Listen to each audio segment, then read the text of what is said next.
యేసు రక్తమే జయం పరిచర్య ప్రైజ్ ద లార్డ్. ఫిబ్రవరి 15వ తేదీ 2024. ఈరోజు దేవుని వాక్యము. 6 బాధలలో నుండి ఆయన నిన్ను విడిపించును. 7 బాధలు కలిగినను నీకు ఏ కీడును తగలదు. యోబు 5వ అధ్యాయం 19వ వాక్యము. అవును క్రీస్తునందు ప్రియులారా, దేవుని పట్ల గొప్ప విశ్వాసమును నిరీక్షణ కలిగిన భక్తుడైన యోబును చూచి భక్తుడైన ఎలీఫజు ఇలా పలుకుచున్నాడు. యోబు సమస్తమును కోల్పోయినను దేవుడు యోబును రెండింతలుగా ఆశీర్వదించెను అని వాక్యంలో చూస్తున్నాం. మీరు సహించగలిగినంత కంటే ఎక్కువగా ఆయన మిమ్మును శోధింపబడనీయడు. అంత మాత్రమే కాక సహింపగలుగుటకు ఆయన శోధనతో కూడా తప్పించుకొను మార్గమును కలుగజేయును.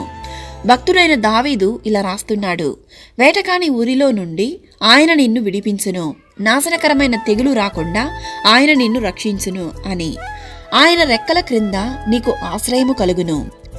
ఈ వాక్యం వింటున్న ప్రియ సహోదరి సహోదరుడా, నీకు కలిగిన ప్రతి బాధ నుండి నిన్ను లేవనెత్తుటకు ఆ దేవాది దేవుడు నీ కుడి పక్కన ఉన్నాడు.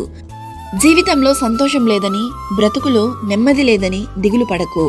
ఆవేదన పాలు చేసిన సందర్భాలను తలుచుకొని కృంగిపోకు. నీ ఆర్థిక ఇబ్బందులు అన్ని దేవుడు చూస్తున్నాడు. విశ్వాసంతో ప్రార్థించు. ఘనమైన కార్యాలు చేసే దేవుడు నీ జీవితంలో నిన్ను ఉన్నతమైన స్థానంలో నిలబెడతాడు. దేవుడు మిమ్మల్ని ఆశీర్వదించి దీవించును గాక. ఆమేన్. God bless you.